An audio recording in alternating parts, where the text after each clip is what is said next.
Dear Ambazonians, fellow comrades, it has been exactly 1 year since I was entrusted with the responsibility of leading the people's interim government.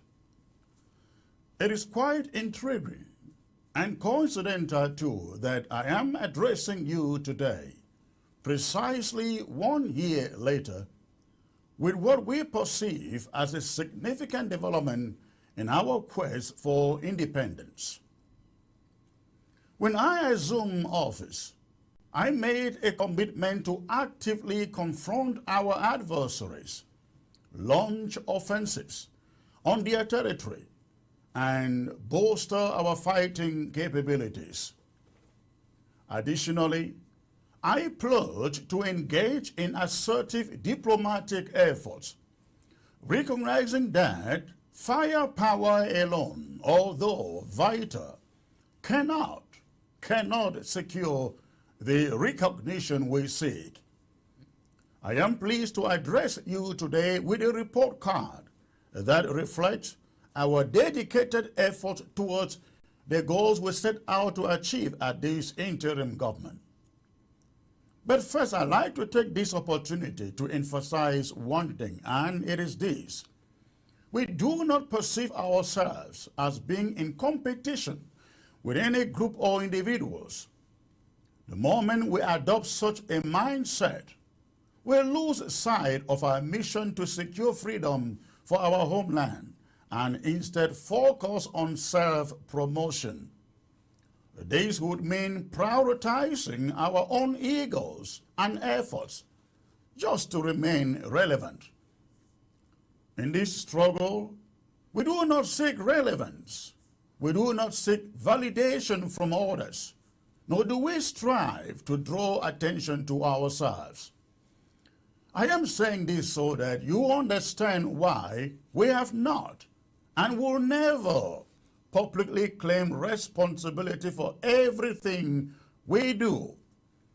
We leave that to those who are desperate for recognition and relevance. I mean those who are desperately ambitious for power and more power and more power. However, there is one thing we will not conceal from you: the numerous missions we have undertaken in La République du Cameroon's capital city and Douala. While La République may attribute these missions to natural forces, we are well aware of the true forces behind them. It is crucial that La République du Cameroon continues to experience the same level of pain our people endure, and in this regard, we owe no one an apology. We made a commitment to support all ARS, regardless of their allegiance. We have stood by this promise and will continue to do so without seeking any recognition. Our focus is not on ourselves, but on the liberation of our homeland. The interim government is dedicated to assisting authentic restoration fighters that have a proven record of actively engaging the enemy without seeking personal gain or resorting to illegal activities such as collecting unlawful taxes or exploiting our own people. We believe that these kinds of fighters are the true patriots and fighters of Ambazonia, as they fight solely for the freedom of our homeland. If the firepower on ground zero is not matched with an equivalent diplomatic push in the diaspora, this war will likely be lengthened. Firepower and diplomacy are two critical components of the war that must be given equal attention. I must admit that until now, the diaspora has not been proactive enough in terms of diplomacy. However, Cameroon's refusal to participate in two peace processes, that is, in Switzerland and in Canada, opened our eyes. we concluded that Cameroon is not ready for dialogue. La République du Cameroon is comfortable and expects its army to achieve victory through violence. They believe that impunity will lead them to success. But their intransigence, ladies and gentlemen, has been a source of inspiration to us. We couldn't just stand by and let Cameroon walk away from two potential opportunities for conflict resolution while continuing with the killings. At the Hudson Institute meeting in Washington, D.C. recently, the interim government, along with other leaders and stakeholders, agreed that it was time to develop a roadmap to bring Cameroon back to the negotiation table or to end the war. We unanimously concluded that a United Nations-sponsored referendum is our only option for a solution in the face of Cameroon's refusal to participate in any meaningful dialogue that discusses the root causes of the conflict. I am delighted to report that we have supportive friends and sympathizers across Europe and America, particularly diplomats who continue to guide us towards achieving a United Nations supervised referendum based on their recommendations. And as you already know, we have enlisted the services of a lobbying firm in Washington, D.C. to lead our diplomacy efforts with the United States government, the United Nations, African Union member countries, and the rest of the world. I am thrilled, ladies and gentlemen, that we have successfully obtained the services we very much needed, and they are already actively working for Ambazonia. With their extensive experience in the industry, we are confident, ladies and gentlemen, that we will have the ability going forward to approach any opportunity with much ease and efficiency. However, this is not the major announcement I have come to share with you today. I am even more excited to announce that our firm has already achieved a significant diplomatic victory for the people of Ambazonia. This is it. The Federal Republic of Ambazonia has been officially registered by the United States government as a foreign country. This designation allows us to establish a diplomatic mission for Ambazonia in Washington, D.C., similar to Somaliland, which has yet to be recognized as an independent state, but operates a diplomatic office in the USA. We are looking forward to that in the near future. This signifies a remarkable shift from being just a group, as we know it, to being registered in the United States, acknowledged by the Justice Department as a foreign country under the official name of our country, the Federal Republic of Ambazonia. This is a very important milestone because it for once shut the mouth of La République du Cameroon, which has tried all along to have us labeled as a terrorist group. This development draws the line. We are not terrorists, we are nationalists, we are patriots, we are freedom lovers. La République du Cameroon can go on singing terrorists all they want. America knows, and the world knows we are not. They know we fight for a just cause. It is important we understand what this registration means. When a foreign government or its representatives comply with the Foreign Agents Registration Act, FARA, of the USA, they undergo the process of being registered as a foreign country by the U.S. Justice Department. This registration signifies that the country's government, in this case Ambazonia, or its representatives, have officially registered with the Department of Justice and are actively involved in political, informational, or lobbying activities on behalf of their country, that is Ambazonia. Through this registration, therefore, transparency is ensured, enabling the U.S. government and the public to be aware of the activities and influence of the foreign country, in which case Ambazonia, within the United States of America. Consequently, Ambazonia will no longer conduct its affairs discreetly in the USA. As a foreign country, we will be subjected to scrutiny similar to any foreign mission, say like Ghana, Nigeria, Taiwan, you can name the rest.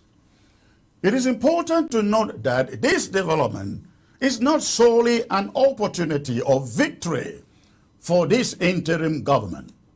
Rather, it presents an opportunity for all the people of the country, our country, the Federal Republic of Ambazonia, who yearn for freedom and independence. In light of this opportunity, it is crucial for all of us to regroup, recover from setbacks, and unite. Only then can we truly embody Ambazonia in not just the interim government. No faction should require a lobbyist, as we already have one for the Federal Republic of Ambazonia. It represents all of us, unless there is a desire for a new name for the country. But the Justice Department already has it assigned to all of us. Predicated upon this opportunity, therefore, in the weeks ahead, we will be embarking on a Meet Ambazonians tour to explain the new prospect that this brings to our struggle and the way forward. Our goal is to reunite all Ambazonians under the one big tent that once existed. I mean the interim government that used to be.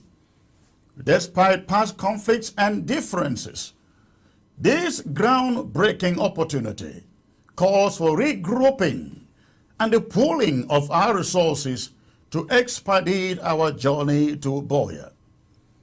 I have already made phone calls to some of our leaders to discuss this. I am urging them, our stakeholders and comrades in various groups, to come together so that we can enhance our methodologies in all our dealings and operations. Rest assured that we are currently being observed. Many eyes are focused on us now, and we cannot continue to work in isolation. The era when individuals stroll the corridors of Congress and the White House claiming to represent Ambazonia is gone. It is crucial for all Ambazonian leaders to see this as opportunity, a collective victory, rather than solely that of the interim government.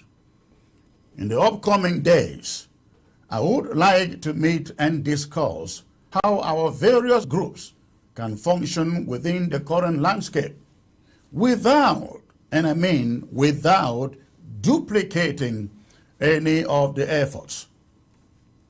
We believe that any progress made by any group should benefit all of Ambazonia and not just a pedestal on which to drum political relevance.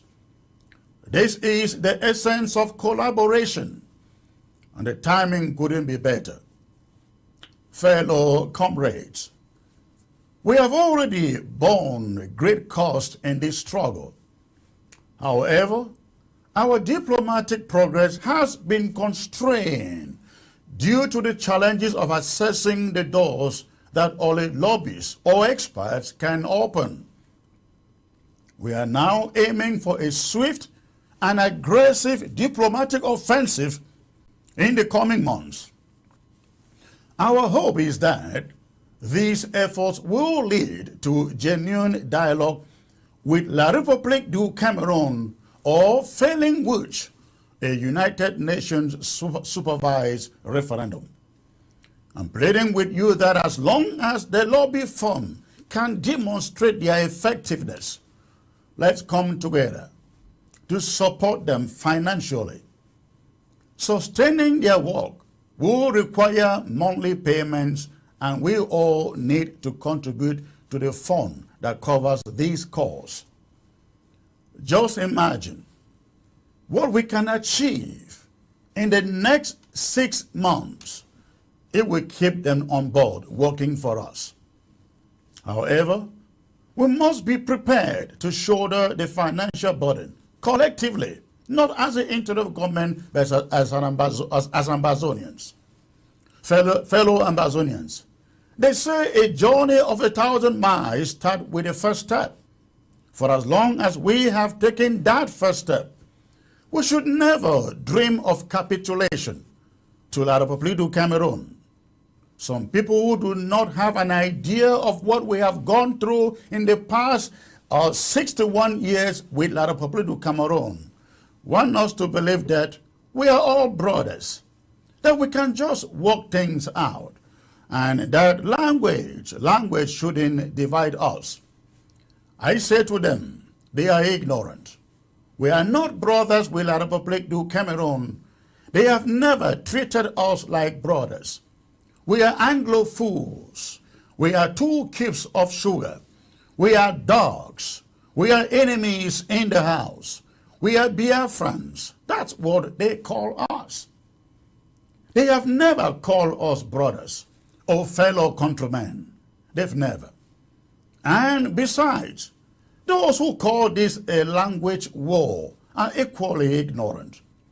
We fight because our country was annexed, colonized, and dominated by La République du Cameroon.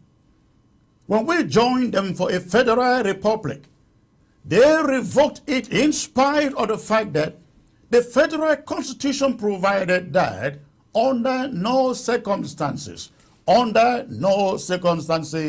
should the federal republic be abrogated.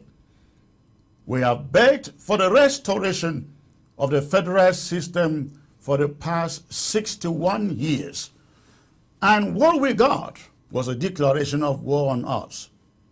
We have now entered the 8th year of the war.